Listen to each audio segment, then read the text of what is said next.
अस्सलाम वालेकुम रहमतुल्लाहि व बरकातुहू। उम्मीद है कि आप तमाम खैरियत से होंगे। This is lecture number 9, topic arithmetic coding decoding examples.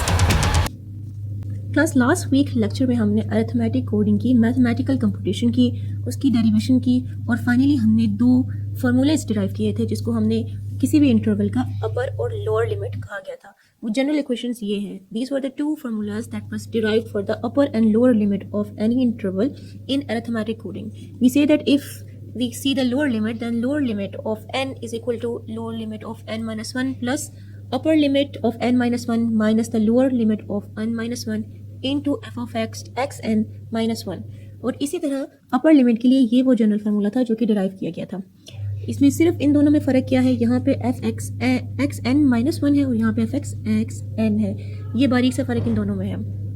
Class आज हम इससे रिलेटेड एग्जांपल्स करेंगे। एक जनरल एग्जांपल हमने पहले भी देखी थी लेकिन उसके हमने वैल्यूज़ को कंप्यूट नहीं किया था क्योंकि उस वक्त तक हमने ये फार्मूला डिराइव नहीं किया था। आज हम उसकी एग्जांपल्स देखेंगे जिसमें हम न्यूमेरिकल वैल्यूज़ को भी कंप्यूट करेंगे। उससे पहले मैं आपको बताऊंगी किसी भी अरिथमेटिक कोडिंग को करने के जो जनरल स्टेप्स हैं, एक तो हम पहले एक्सप्लेन कर चुके हैं। अब अगर एग्जाम्पल आती है तो हम कैसे इसको कंप्यूट करेंगे। स्टेप 1 क्या है, कंप्यूट द CDF। आपके पास कोई भी सैम्पल सेट होगा और उनकी प्रोबेबिलिटीज़ गिवन होंगी। तो सबसे पहले आप क्या करेंगे, आप उनकी CDF फंक्शंस निकाल देंगे।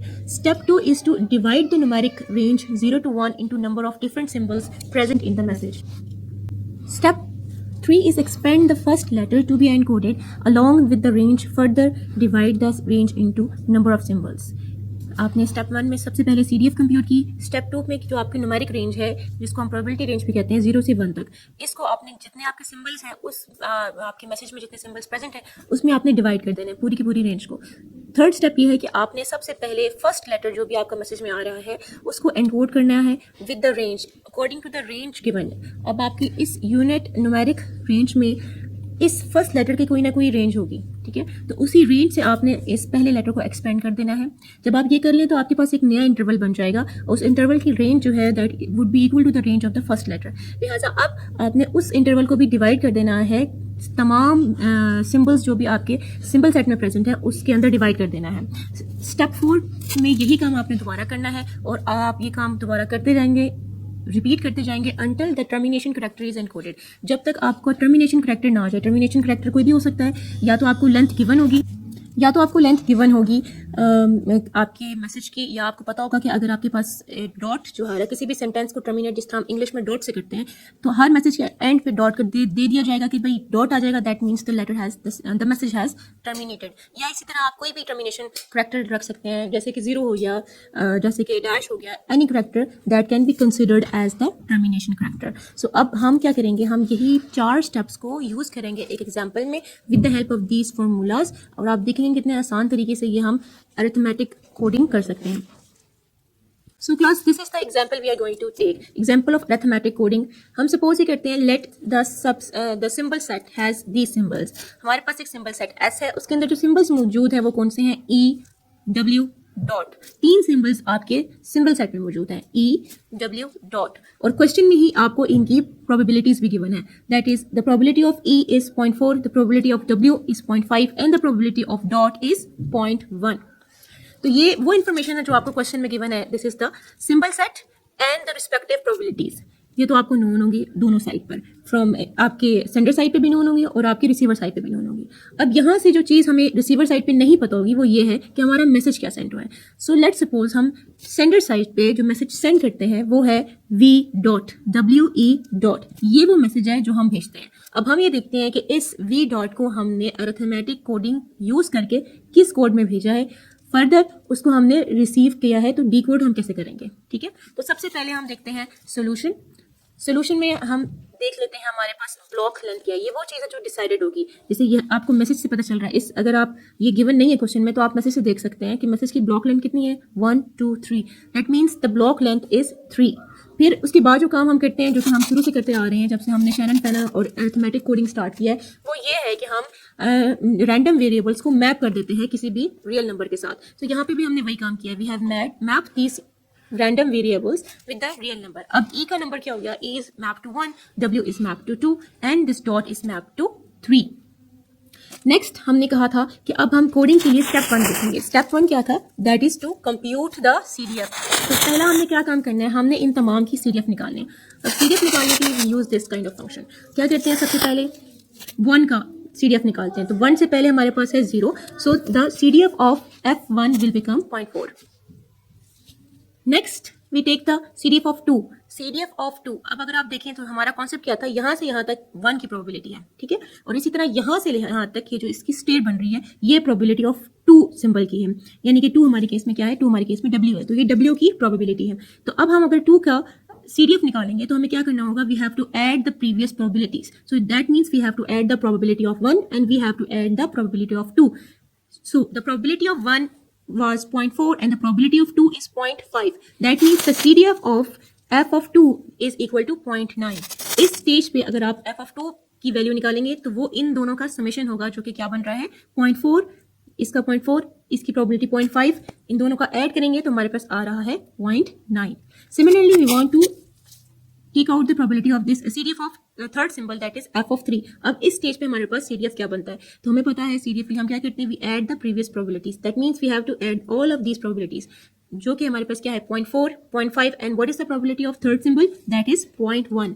सो when we add 0.4, 0.5, 0.1 it becomes equal to 1, right. So we have computed the CDF which was our first step. पहला स्टेप क्या था कि आपने इनके सिंबल्स के CDFs को निकालना था, वो हमने निकाल दिया। वो आ गया है हमारे पास 1 का 0.4, 2 का 0.9 एंड 3 का 1। क्लास अब आ जाते हैं स्टेप 2 पे। स्टेप 2 कहता है divide the numeric range 0 to 1 into number of different symbols present in the message. क्या कहता है कि हमने इस न्यूमेरिक रेंज को, जो कि 0 से 1 है, उसको हमने डिवाइड करना है किसमें, into number of different symbols present in the message. इस मैसेज में कितने सिंबल्स प्रेजेंट है, इस मैसेज में हमारे पास 3 सिंबल्स प्रेजेंट हैं। तो हमने इस न्यूमेरिक रेंज को 3 सिंबल्स में डिवाइड कर देना है, जिस तरह के हमें ये गिवन है, दैट इज EW डॉट, ठीक है। अब अगर आप इसको डिवाइड कर देते हैं तो हमें पता है कि अगर E की प्रोबेबिलिटी 0.5 है तो ये तकरीबन आधे से थोड़ा सा कम है, और अगर W और E की मिलाकर प्रोबेबिलिटी CDF बन रहा है 0.9, that means it is somewhere here, और 1 तक हमने देख लिया, इट रीचेस टू डॉट के बाद ये 1 पे रीच कर देता है। लिहाजा अब हमने स्टेप 2 में क्या किया, हमने इस न्यूमेरिक रेंज को, इस न्यूमेरिक रेंज जो 0 से 1 है, उसको डिवाइड कर दिया है EW और डॉट में, ठीक है।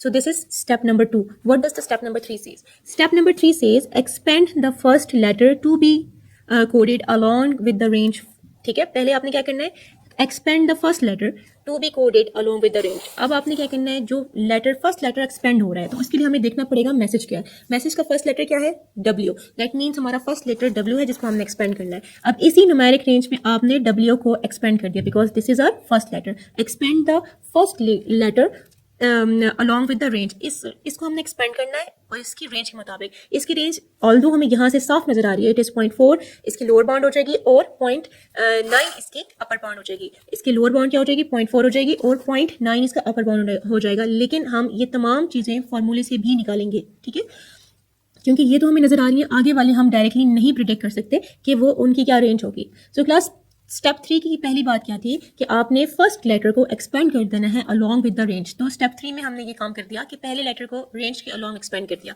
उसके बाद कहा गया है कि फर्दर सब divide the range into number of symbol. अब जो बाकी जो रेंज रह गई है उसको भी आपने डिवाइड कर दी है, जितने आपके ये जो आपकी रेंज आ गई है इसको आपने फिर डिवाइड कर दिया है into the number of symbols that are included in the message. अब ये रेंज आपने एक्सपेंड कर दी, W की यहाँ से यहाँ तक आ गई है, that is 0.4 to 0.9। Now divide this range again into EW dot. EW dot में आपने दोबारा इस रेंज को डिवाइड कर दिया। ऐसा हमने क्यों किया, क्योंकि अब हमें नहीं पता कि जो अगला लेटर आ रहा है वो क्या दोबारा हो सकता है W आए, दोबारा हो सकता है E आए, दोबारा हो सकता है डॉट आए।